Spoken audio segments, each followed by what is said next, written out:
بسم اللہ الرحمن الرحیم. پہلے میں سوال کے دوسرے حصے پہ آ جاتی ہوں, پھر آخر میں پہلے حصے پہ آ جاتی ہوں, ٹھیک ہے؟ اس طرح بات جو ہے زیادہ سمٹ سکے گی. دیکھیے فضا, پہلی بات یہ ہے کہ کیا مردانی مجالس ہو اور کیا زنانی مجالس ہو, دونوں کے اندر ہم نے بطور عزادار شریک اس لیے ہونا ہے کہ ہم جو ہمارا جو وہاں پر وجود ہے, ہمارا جانا جو ہے وہ کسی کے لیے کسی بھی طور پر کسی نقصان کا باعث نہ بنے. اگر ہم کہہ رہے ہیں سب علماء نے بھی اتنا سارا زور دیا ہے, وہ صرف اس لیے نہیں کہ میں خود محفوظ رہوں, وہ اس لیے ہے کہ دوسرا بھی محفوظ رہے. اور جو افراد ایام ازاں میں ہمارے آس پاس ہوں گے ان میں سے ہر فرد ہمارے لیے انتہائی قیمتی ہے. ہم ایک بہت چھوٹی سی گلوبل, آپ کے پوری دنیا میں آپ دیکھیں تو بہت چھوٹی سی کمیونٹی ہے ہماری, بہت زیادہ نہیں ہے ہماری پاپولیشن. اس لیے ہمیں ایک چھوٹی فیملی کی طرح بہت اتحاد کے ساتھ اور منظم طریقے سے اور سب سے بڑھ کر یکجہتی کے ساتھ موو کرنا ہوگا. اب مردانی جو مجلس ہے اس میں میری تو یہی ریکویسٹ ہوگی کہ بچوں کو ساتھ نہ بھیجیں, ہے نا, اور مردانی مجالس جو ہے اس کو مس بھی نہ کیا جائے, کیونکہ اللہ کا شکر ہے ٹیکنالوجی اس چیز میں ہمیں بہت مدد کر رہی ہے. ڈیجیٹل عزاداری کا ایک نیا کلچر انٹروڈیوس ہو چکا ہے. اور مثلا فضا, اس سے پہلے تم نے بھی اس طرح کے کوئی سیمینارز کو نہیں آرگنائز کیا تھا, تو آپ کی بھی تو زندگی چینج ہو رہی ہے. آپ اپنے گھر میں مجالس کرواتی تھی, لیکن اب آپ مجھے خود انصاف سے بتاؤ, بینگ بانی مجلس, بینگ ایک خواتین کی زنانی مجلس ارینج کرنے والی خاتون, اب آپ کا ایکسپوجر عزاداری کو لے کر بڑا ہے یا سمٹ گیا؟ بالکل بے شک, عزاداری کو لے کر ایکسپوجر تو جس طرح سے ہم لوگ انوالو اب سب سے زیادہ ہے غالباً اس انسیکیورٹی کو لے کے کہ یہ سلسلہ رک نہ جائے,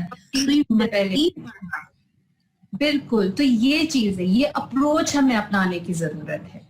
ماشاءاللہ you have set an example, اور سب کو چاہیے کہ سب اس کو اور زیادہ. ابھی تو ہم لوگوں نے یہاں پہ تھوڑے سے لوگ اکٹھے ہوئے ہیں, بے تحاشا افراد ایسے ہیں جو بڑی اچھی گفتگو کرتے ہیں.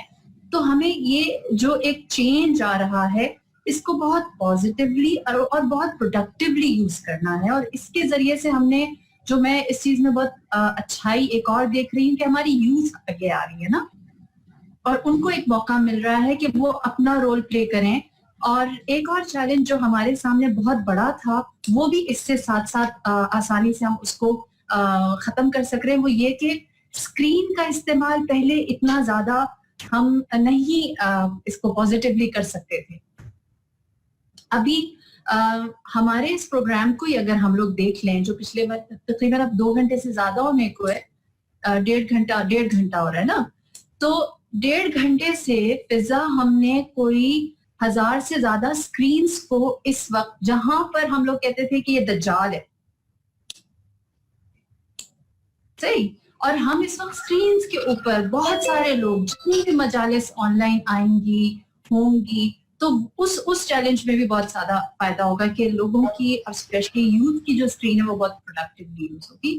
تو میرے خیال میں چاہے زنانی مجلس ہو یا مردانی مجلس ہو, ان میں احتیاط کے ساتھ شرکت تو کریں, لیکن اس میں جو وسعت آ گئی ہے, جو ایک آپ کہیں کہ دائرہ بڑھ گیا ہے, اس کو ضرور سامنے رکھیں, ٹھیک ہے. اور پھر دوسری بات یہ کہ ابھی جو تم نے کہا ساری بات کو ہم کنسائز کریں, تو پہلی بات یہ ہے کہ ہم نے جو مقصد ہے نا عزاداری کا, اس کو تھوڑا نظر انداز کر دیتے ہیں, اور آداب عزاداری میں ہم زیادہ ہیں. کس طرح؟ مجھے ایک بات بتاؤ کہ جب بینگ عزادار یا بینگ بانی مجلس, آپ اپنے گھر میں کوئی مجلس کرتی ہیں تو نیت کیا ہوتی ہے؟ بالکل کہ بی بی سیدہ کو ہم کو پرسہ دینا ہے. بالکل, جس بی بی کو پرسہ دینا ہے وہ آئے نا. بالکل. اور مجلس کرنے کی جب نیت یہ ہے کہ بی بی تشریف لے آئیں, تو اس کی شرط کیا ہے؟ کتنے لوگ ہو, کتنے افراد ہو, کوئی پڑھنے والا بس ایک کوئی بھی نہ ہو. بالکل. تو نہ جب نیت ہماری ڈسٹرب ہو رہی ہے, نہ شرائط میں کوئی خلل آ رہا ہے, تو عزاداری جو ہے وہ اپنی پوری روح کے ساتھ اس وقت کووڈ-19 کے اندر باقی ہے, قائم دائم ہے. اب میں اور آپ کیا کریں؟ یہ ساری گفتگو جو ہم نے سنی قرآن سے, حدیث سے, تاریخ سے, سب نے مختلف کلچرز, تہذیب, اس کے اوپر جو بات کی. ہمارا اس وقت بینگ شیعہ, بینگ عزادار, میرا اور تمہارا اور سب کا کیا فرض بنتا ہے کہ ہم لوگ اس وقت ایک مثال قائم کریں, ہم دنیا کو یہ کر کے دکھائیں, ہم بتائیں کہ یہ ایک دعوت ہے. اور یہ دعوت صرف ایسا نہیں ہے کہ ہم لوگ ایک لکیر میں چلنے والے ہیں, ہم لوگ ناک کی سیر میں چلنے والے ہیں. جو زمانے کے چیلنجز ہیں ہم اس کو بھی ساتھ ساتھ فیس کرتے ہیں, اور اس کے برخلاف اس کے سامنے جب ہم کھڑے ہوتے ہیں تو ہم ایسی مثال قائم کرتے ہیں کہ بڑے سے بڑا جو آپ کے وبا کی شکل میں ہے یا پھر کسی اور عقیدے میں خلل کی شکل, کچھ بھی ہو, ہم اس کے سامنے بینگ شیعہ عزادار اور ایک بہترین کمیونٹی, ہر قوم, ہر ملت, ہر ملک, ہر سرحد کے لیے ایک مثال ہے. اور اس کے اندر کس کس کو انوالو ہونا ہے؟ اس کے اندر سب سے پہلے مجھے جو صاحبان منبر ہیں, جو مجلسیں پڑھنے والے ہیں, ہماری سب سے بڑی ذمہ داری ہے.